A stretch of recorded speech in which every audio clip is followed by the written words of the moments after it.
नमस्कार दोस्तों। चलिए आज शुरू करते हैं हम एक नई सीरीज़ जिसका नाम है बेसिक मैथमेटिक्स। बेसिक मैथमेटिक्स में हम जितने भी बेसिक कॉन्सेप्ट रहेंगे मैथ्स के, हम आज से उनको डिस्कस करेंगे। चलिए ठीक है। तो बेसिक मैथमेटिक्स हम क्यों पढ़ रहे हैं? क्योंकि देखिए, अगर आप एक योद्धा हैं तो आपको युद्ध करने के से जाने के पहले सारे हथियारों के बारे में जानना होता है। उसी प्रकार मैथ्स में के हर एक मैथ्स का विद्यार्थी क्या है? एक योद्धा है, तो उसे भी अपने हथियारों के बारे में जानना आवश्यक है। ठीक है, ज़रूरी है। तो आज हम डिस्कस करते हैं बेसिक मैथमेटिक्स का पहला topic, number system. Number system को अगर हम देखें तो नंबर सिस्टम है क्या? नंबर सिस्टम में सारे जितने भी मैथ्स में हम नंबर्स पढ़ते हैं उन्हें हमने क्या किया गया है? अलग अलग कैटेगरीज में रखा गया है। क्या करा गया है? उन्हें हमने अलग अलग कैटेगरीज में, मतलब उन्हें कुछ नाम दे दिए गए हैं, उन्हें उनकी एक अलग कैटेगरी डिफाइन कर दी गई है। उन्हीं को हम नंबर सिस्टम कहते हैं, नंबरों के प्रकार। तो आज हम उन्हीं के बारे में डिस्कस करते हैं। तो पहला नंबर हम यहाँ पर लेते हैं, जिसका नाम है नेचुरल नंबर, जिसे हिंदी में कहते हैं प्राकृत संख्याएं। तो प्राकृत संख्याएं क्या होती हैं? प्राकृत संख्याएं वे सभी संख्याएं होती हैं जो 1 से शुरू होती हैं, और आप अपने दिमाग में जो भी संख्या सोच सकते हैं वो सारी की सारी क्या है? प्राकृत संख्याएं। कहाँ तक? अनंत तक, इन्फिनिटी तक। तो 1 से लेकर इन्फिनिटी तक, 2, 3, इन्फिनिटी तक जितनी भी संख्याएं हैं वो सब हमारी क्या है? प्राकृत संख्या में, नेचुरल नंबर, सामान्य नंबर। ठीक है, जिन्हें हम काउंटिंग नंबर भी कहते हैं। किसी चीज़ को काउंट करना है, जिनका यूज़ करेंगे हम, तो किन्हें क्या यूज़ करेंगे? 1 2 3 4, 1 2 3 4 का ही यूज़ करेंगे।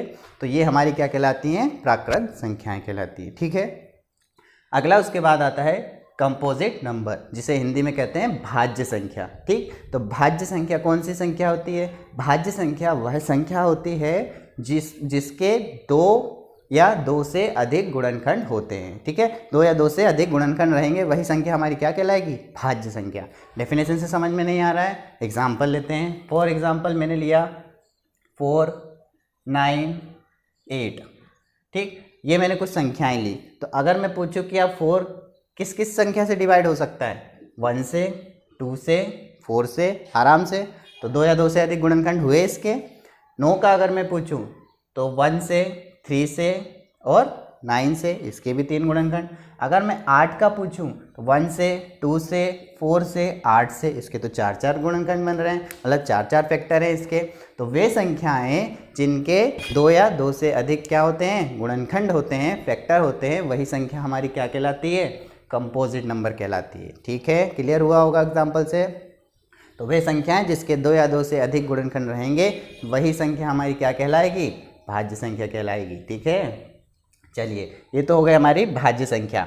अब आते हैं हम प्राइम नंबर पर। प्राइम नंबर देखिए, प्राइम नंबर वो संख्या होती है, अभी हमने देखा भाज्य में क्या देखा? भाज्य मतलब कंपोजिट नंबर में क्या देखा? कि जिसके 2 या 2 से अधिक क्या रहेंगे? गुणनखंड रहेंगे, उसी को हम क्या बोलेंगे? भाज्य संख्या बोलेंगे। अब आते हैं हम अभाज्य संख्या पर। अभाज्य संख्या का मतलब है कि वह संख्या किसी और से डिवाइड नहीं होगी, किसको छोड़ के? 1 और खुद उसको, मतलब उसके कितने फैक्टर होंगे? सिर्फ 2 ही फैक्टर होंगे। जैसे फॉर एग्जांपल अगर मैं लूँ, मान लो 2 लिया मैंने, 3 और 5। ठीक, ये 3 नंबर लिए। अब मैं अगर आपसे पूछूं कि ये तीनों संख्याओं के कौन कौन सी संख्या है जो इनको डिवाइड कर सकती है, तो 1 कर सकती है, 2 कर सकती है। इसके अलावा कुछ और आता है क्या? नहीं। इसलिए इसके गुणनखंड कितने हैं? सिर्फ 2 ही गुणनखंड हैं। अगर इसकी बात करें तो 1 और 3, इसकी बात करें तो 1। मतलब 1 तो सभी का होता है, वो तो जाहिर सी बात है। और एक वो खुद, अगर कोई संख्या 1 से डिवाइड हो रही है और खुद से डिवाइड हो रही है, तो वह संख्या कौन सी कहलाएगी? आपकी भाज्य संख्या कहलाएगी, अभाज्य संख्या कहलाएगी, मतलब प्राइम नंबर हो जाएगा वो। तो प्राइम नंबर को आपको दोनों में अंतर समझ में आ रहा होगा। 2 या 2 से अधिक गुणनखंड है तो कंपोजिट, और सिर्फ 2 फैक्टर है, मतलब 2 ही नंबर से डिवाइड हो रहा है, एक तो 1 से और एक खुद से, तो वो क्या हो जाएगी? हमारी प्राइम नंबर हो जाएगी, मतलब अभाज्य संख्या हो जाएगी। प्राइम नंबर में कुछ इंपॉर्टेंट बातें और बता देता हूँ। 2 एकमात्र ऐसा नंबर है जो इवन है और एक अभाज्य संख्या है। ठीक है, 2 एकमात्र ऐसा नंबर है, अगर इसके आगे आप जाओगे तो आपको कोई इवन नंबर नहीं मिलेगा अभाज्य में। ठीक है, ठीक है। चलिए, तो अगला आता है हमारा वॉल नंबर। तो वॉल नंबर और नेचुरल नंबर में कोई डिफरेंस नहीं है, सिर्फ वहाँ नेचुरल नंबर स्टार्ट होते हैं 1 से और वॉल नंबर हमारे स्टार्ट होते हैं कहाँ से, 0 से। 0 1 2 3 और सारे नेचुरल नंबर, तो दोनों में कोई डिफरेंस नहीं है। वॉल नंबर पूर्णांक संख्याएं वे संख्याएं होती हैं जो कहाँ से शुरू हों, 0 से शुरू हों, और सारी उसमें कौन सी मिक्स हो जाएंगी, 0 प्लस नेचुरल नंबर, सभी क्या कहलाती हैं, वॉल नंबर कहलाती हैं। ठीक है, तो इनको डिनोट करने के भी कुछ प्राकृत संख्याओं को डिनोट किया जाता है कैपिटल N से, वॉल नंबर को डिनोट किया जाता है W से।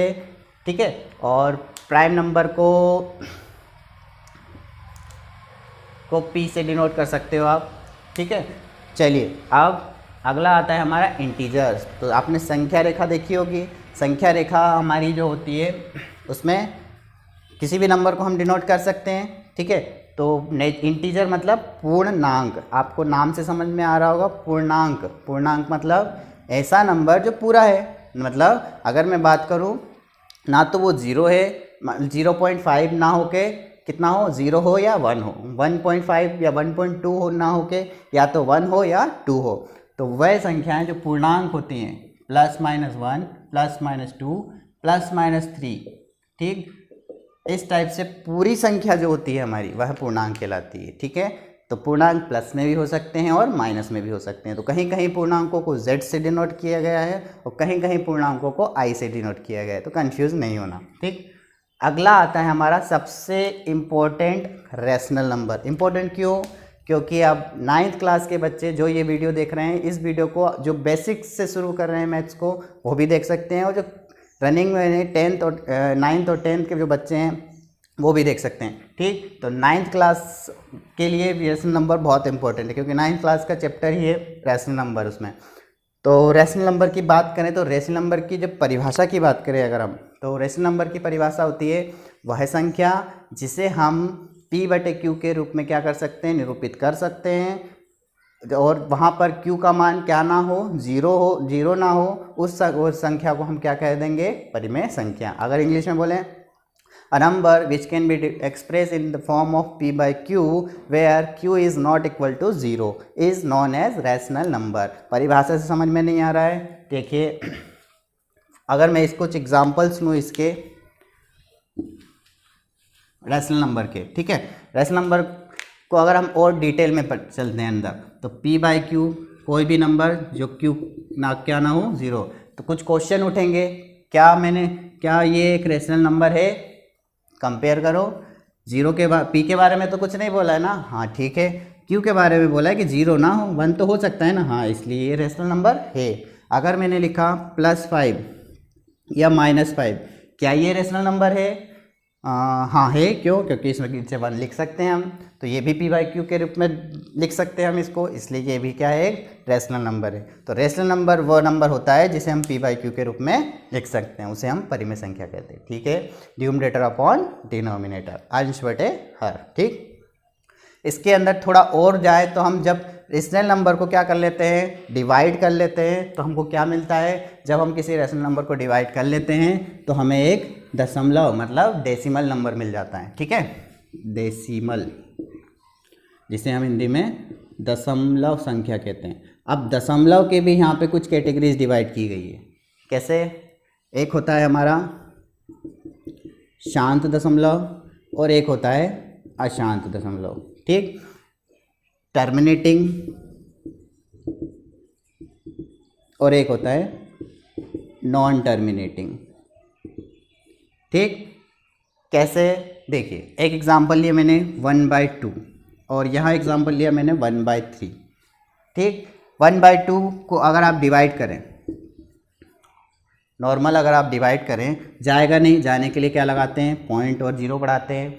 2 से जाएगा, 2 पंजे 10, क्या हुआ, शेषफल 0, रिमाइंडर 0 आया, रिमाइंडर 0 आया मतलब कि ये संख्या यहाँ खत्म हो गई, इसलिए इसको बोलते हैं शांत दशमलव। ठीक है, इसको देखते हैं, 3 को भाग देना है 1 से, डिवाइड करना है 1 से, जाएगा क्या, नहीं जाएगा। 3 तिया 9 हो गया, क्या बचेगा, 1 बचेगा। ठीक है, चलो फिर से देते हैं, 3 तिया 9, जाएगा क्या, नहीं जाएगा। क्या ये कभी ख़त्म होगी, नहीं ख़त्म होगी। सुबह से शाम तक बैठे रहो, करते जाओ, 1 बचता जाएगा, तो ये कभी ख़त्म नहीं होगी। इसलिए इसे बोलते हैं अशांत दशमलव, नॉन टर्मिनेटिंग। ठीक है, तो डेसिमल जो एक्सपांशन होता है वो 2 तरीके का होता है, एक टर्मिनेटिंग और एक नॉन टर्मिनेटिंग, शांत दशमलव और एक अशांत दशमलव। ठीक है, तो यही कहाँ से निकल के आया, रेशनल नंबर के अंदर की कुछ बातें हैं ये।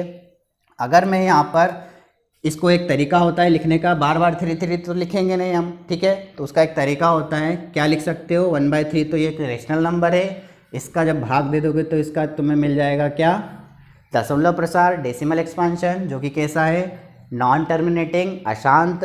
अगर आपको बार बार 3 नहीं लिखना है तो हम क्या कर देते हैं, यहाँ पे एक बार लगा देते हैं। मतलब जो भी नंबर रिपीट हो रहा है, जो भी नंबर बार बार आ रहा है उसके ऊपर बार लगा देंगे। बार मतलब बार बार जो आ रहा है उसके ऊपर बार लगा दें। ठीक है, ठीक है, चलिए, तो ये हुआ। पर कुछ नंबर, ये तो दो कैटेगरी आपके सामने लिखी हुई है। अब कुछ नंबर ऐसे भी होते हैं, जैसे एग्जाम्पल लेके देखते हैं। आपने पाई तो सुनी होगा, जिसका मान 22/7 होता है, सभी को मालूम है। चलिए, तो अगर मैं इसको भाग करूँ इसको, चलिए इसको भाग करता हूँ, 7 या 21, कितना बचा, 1 बचा।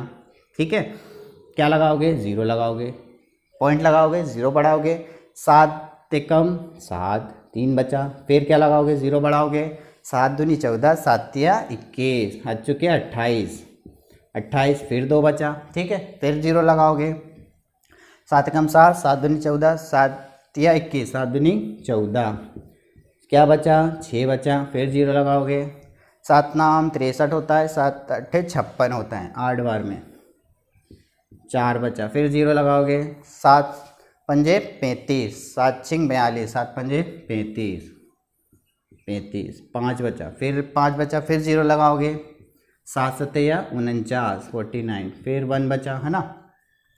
फिर क्या लगाओगे, फिर 0 लगाओगे, फिर 7 एकम 7।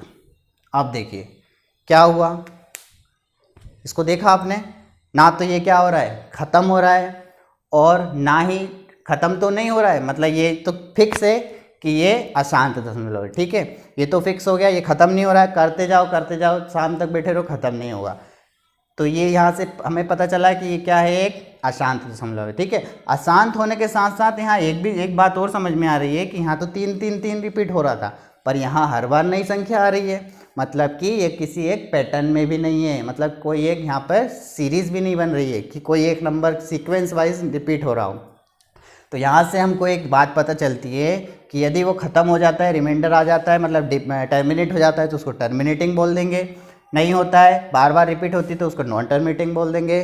पर अगर कोई नंबर ऐसा है जो कि ख़त्म भी नहीं हो रहा है, मतलब टर्मिनेट भी नहीं हो रहा है, और बार बार कोई हर बार नया नंबर आ रहा है, तो उसे बोलते हैं हम non terminating and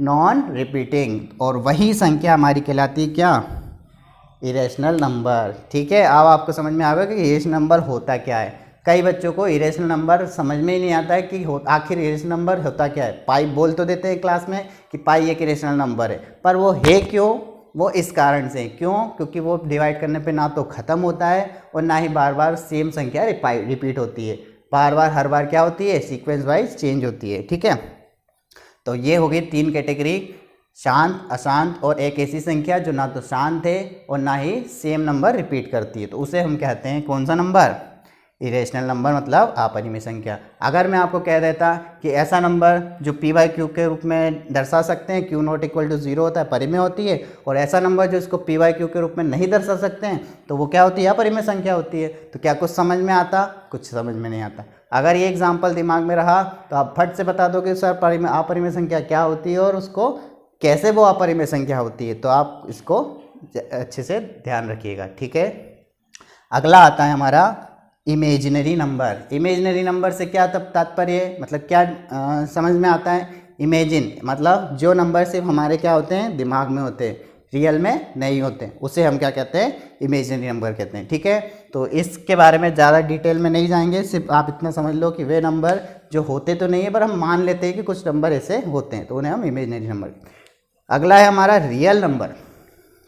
real number सबसे इम्पोर्टेंट है किसके लिए, क्लास 10th के लिए। क्लास 10th वालों को रियल नंबर के बारे में सब कुछ पता होना चाहिए, ठीक है, क्योंकि उनका चैप्टर ही पहला चैप्टर है रियल नंबर, वास्तविक संख्याएं। तो वास्तविक संख्याएं वे संख्याएं होती हैं जिसमें सभी संख्याएं आ जाएंगी आपकी, सिर्फ किसको छोड़ के, इमेजनरी नंबर को छोड़ दिया जाए तो natural number, composite number, prime number, whole number, integer, rational, irrational सभी किस कैटेगरी में आती हैं, रियल में आती है। मतलब अगर हम रियल नंबर को देखें तो रियल नंबर में परिमेय और अपरिमेय, रैशनल और इरेशनल दोनों ही संख्याओं को कंबाइन कर दिया जाए, मतलब रैशनल इरेशनल में आप समझ गए होंगे कि उसमें दशमलव, शांत दशमलव, अशांत दशमलव, प्लस, इंटीजर, माइनस सब आ गई, सभी को कंबाइन कर दिया जाए तो वो हमारी वास्तविक संख्याएं कहलाती हैं। क्या कहलाती हैं? वास्तविक संख्या हो जाती है।